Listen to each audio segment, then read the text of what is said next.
வணக்கம். மாண்புமிகு தமிழக முதல்வர் அவர்களுக்கு வணக்கம். தமிழ்நாட்டில் இருக்கிற கோடிக்கணக்கான மக்கள்ல ஏதோ ஒரு மூலையில நானும் இருக்கேன். நல்லறங்கள் செஞ்சு கொண்டு மரணிக்கிற நேரத்தில் நன்மையான காரியங்களை செய்வோம்னு சொல்லிட்டு திருநெல்வேலி டவுன் தொட்டிப்பால தெரு முத்துஜஹான் தைக்காவின் முத்தவழியாக நன்மையான காரியங்கள் பல செய்து கொண்டு இருக்கிறேன்.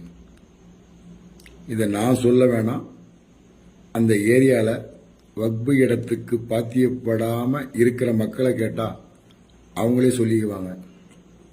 நான் சொல்லி தான் தெரியணும்னு இல்லை, விசாரணை பண்ணுங்க. விசாரிக்கலாம் மாட்டீங்க, அது எங்கே உங்களுக்கு நேரம் இல்லை. என் மேலே கொலை மிரட்டல், ஒருத்தன் 2 பேர் இல்லை, ஒரு கூட்டு கும்பலே சேர்ந்து ஒரு 20-30 பேர் சேர்ந்துட்டு கொலை பண்ணணும்னு சொல்லிட்டு சுற்றிட்டு இருக்கிறாங்க.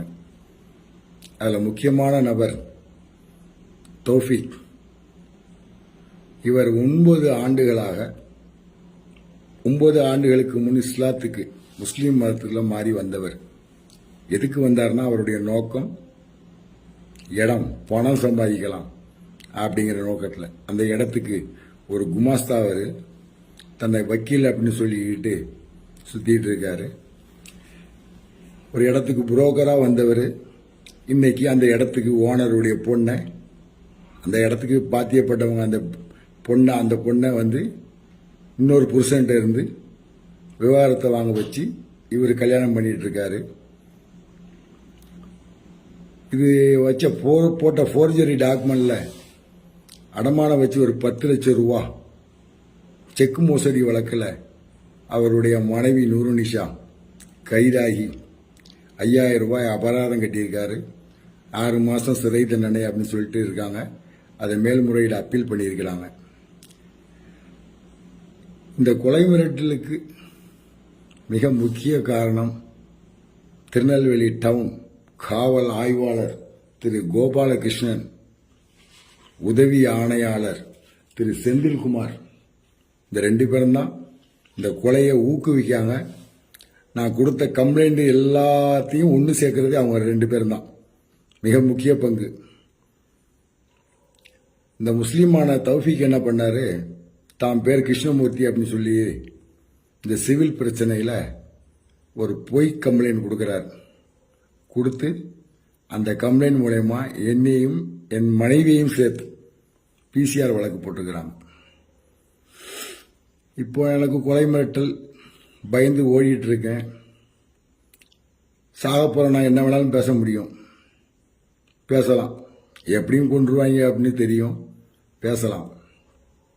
ஏன் பேசலை அப்படின்னா, உங்கள் மனைவி எனக்கு போட்ட சோறு, நீங்கள் மேயராக இருக்கும்போது எனக்கு சாப்பாடு போட்டுக்கிறாங்க, நான் சாப்பிட்ருக்கேன். அந்த நன்றி விசுவாசத்துக்காக வேண்டி அதிகமாக பேச விரும்பலை.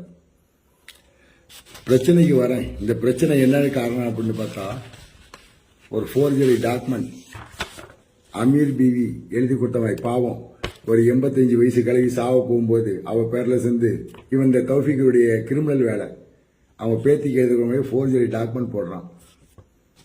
இந்த டாக்குமெண்ட் அமீர் பிவிக்கு இந்த சொத்துக்கும் சம்பந்தம் இல்லைன்னு சொல்லிட்டு வட்டாட்சியர் மிக தெளிவாக அறிக்கை கொடுத்திருக்கார். அறிக்கை கொடுத்திருக்கார். இது சம்பந்தமாக வக்பு தீர்ப்பாயத்தில் 303/18 வழக்கு தொடர்ந்து நடைபெற்றுக்கிட்டு இருக்கு. இந்த 36 சென்ட் இடத்து பக்கத்தில் டவுன் சர்வே ரிப்போர்ட்டில் கூட 2010 வாங்கினதில் முத்துஜஹான் தைக்காவுக்கு பாத்தியப்பட்டது தான் 2591 அப்படின்னு தெளிவாக இருக்கு. இந்த 36 சென்ட்டுக்கு பக்கத்தில் ஒரு 2.5 சென்ட் இடம் அவரும் ஃபோர்ஜரி டாக்குமெண்ட் போட்டாருன்னு அவர் மேலே நான் வழக்கு தொடர்ந்து வக்போர்டு சார்பாக வழக்கு தொடர்ந்து அந்த இடம் நம்ம வக்புக்கு சாதகமாக தீர்ப்பாகி ஸ்டே வெக்கேட் பண்ணி மேற்படி இடத்துல இருந்தவங்க ஒத்துக்கிட்டு அவங்க இடத்த திரும்ப வக்போர்டுக்கே ஒப்படைக்கிறோன்னு எழுதி கொடுத்துட்டு போயிருக்காங்க. தோத்த கேஸுக்கு அவளுக்கு நஷ்டீடும் கொடுத்துருக்கேன். கோர்ட்டில் வச்சு ஜட்ஜு முன்னாடி எழுதி வாங்கி அந்த வழக்கு விடுபட்டுச்சு. மேற்படி இடத்துல நான் ஒரு ஷெட் அமைக்கேன். வக்புக்கு வருமானம் வேண்டும், அது ஏழைகளுடைய சொத்து, அதுக்கு வருமானம் வேணும்னு ஷெட் அமைக்கும் போது இந்த தௌஃபீக் அலை கிருஷ்ணமூர்த்தி அப்படின்றவர் என்கிட்ட வந்து தகராறு பண்ணாரு. போலீஸ் உடந்தையே அது. அப்போவே நான் என்ன பண்ணேன், அவர் மேலே ஆய்வாளருக்கு நேரடியாக ஒரு மனு கொடுக்கேன். 9/12 வாங்கிட்ட ஆய்வாளர் அது என்ன பண்ணான்னு தெரியல. திரும்ப 10ஆம் தேதி ரிஜிஸ்டர் தபால் அனுப்புகிறேன். இது நாள் வரைக்கும் எந்த நடவடிக்கையும் மேற்கொள்ளப்படலை. 1. 2வது, ஏப்ரல் 17ஆம் தேதி 2023 நீதிமன்ற உத்தரவு ஸ்டே வெக்கேட் ஆயிருக்கு. நீதிமன்றத்தில் இருந்து ஆர்டர் வாங்கியிருக்கேன். சிசிடிவி கேமராவில் அவர்கள் செய்த எல்லா செயலும் பதிவாயிருக்கு. கொலை மிரட்டல் விட்ட ஆடியோவையும் கொடுத்திருக்கேன். இது நாள் வரைக்கும் இது மேல நடவடிக்கை மேற்கொள்ளப்படவில்லை. வாய்தா போய்கிட்டே இருக்கு. வர 20ஆம் தேதி திரும்ப வாய்தா போட்டுக்கிறாங்க. விசாரிக்க மறுக்கிறார். இன்னொரு நபர், இவர் தான் மிக முக்கியமான நபர். இதில் ஒரு தொழில் அதிபர், திராவிட கழகத்துக்கு ரொம்ப நெருக்கமான ஒரு நபர் இதில் சம்பந்தப்பட்டிருக்காரு. இவர் மேல பல குற்றச்சாட்டுகள் திருநெல்வேலி மாநிலத்தில் மின்சார வாரியத்தில் இருக்கு. அருணன் அவருடைய பேரு. இவங்கெல்லாம் சேர்ந்து மொத்த பேர் இப்ப இருக்கிற இந்த அக்யூஸ், இந்த நான் கொடுத்த புகார் மனுக்களில் உள்ள எதிரியெல்லாம் சேர்ந்து ஒன்று சேர்த்தது போலீஸ் சேர்த்து எல்லாரும் சேர்ந்து இப்போ என் மேல பிசிஆர் வழக்கு தொடுத்திருக்காங்க. இந்த நபர் வந்து போர்ஜரி கையெழுத்து, என்னுடைய கையெழுத்தை போட்டு என்னுடைய லெட்டர் பேர்லேயே கம்ப்யூட்டர் மூலமாக கணினி மூலமாக மாற்றி என் கையெழுத்தை போட்டு ஒரு இடத்துல அவரு தனியாக ஒருத்தர் கையெழுத்து போட்டு அவர் பேரில் மின்சாரத்தை என் பேரில் இந்த கரண்டை அவர் பேருக்கு மாற்றிருக்காரு. அதை திரும்ப போராடி மின்சாரத்தில் வந்து என் பேரை மாற்றிட்டேன். ஆனால் போர்ஜரி கையெழுத்து போட்டது தப்பு தானே. அது சம்பந்தமாக ஆன்லைனில் கம்ப்ளைண்ட் கொடுத்தேன். உங்கள் கோரிக்கை ஏற்றுக்கொள்ளப்பட்டது அப்படின்னு ஒன்னே விஷயம். இது நான் என்னடா ஐயோ சூப்பர், உடனே இந்த நடவடிக்கை எடுத்துருவாங்க அப்படின்னு சொல்லிட்டு, பரவாயில்லையே ஆன்லைன் கம்ப்ளைண்ட்னா உடனே நடவடிக்கை எடுப்பாங்க அப்படின்னாங்க. ஒரு 3 நாளைக்கு முன்னாடி கேஸ் டிஸ்போஸ் அப்படின்னு வந்துருச்சு. விசாரணையே பண்ணல, என்னை கூப்பிட்டு கேட்கல, என்னன்னு கேட்கல, அவங்கள கேட்கல, கேஸ் டிஸ்போஸ் ஆகும். சூப்பர் போலீஸ்ல எப்படி இருக்கு பாருங்க. உங்களுக்கு இப்போ ஒரு மனு அனுப்பியிருக்கேன், கோரிக்கை ஏற்றுக்கொள்ளப்பட்டது அப்படின்னு குறுஞ்செய்தி வந்திருக்கு. 30 நாள்ல உங்களுக்கு பதில் தரப்படும் அப்படின்னு ரொம்ப தெளிவா வந்திருக்கு. ஆனா அதுவும் வரப்போ இல்லை. உங்களுடைய புகார் நிராகரிக்கப்பட்டதுன்னு வந்துடும் எனக்கு தெரியும்.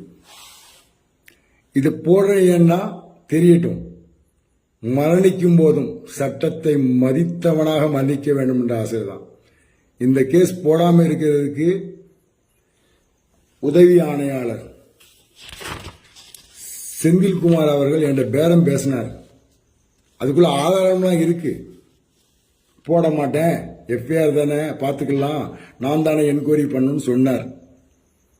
செய்யாத தவறுக்கு ஒருபோதும் பணம் தர மாட்டேன், அந்த பணம் ஏழைகளுக்கு கொடுத்தாலும் கொடுப்பேன், உனக்கு தர மாட்டேன்னு சொல்லிட்டு போயான்னு சொல்லிட்டு வந்துட்டேன்.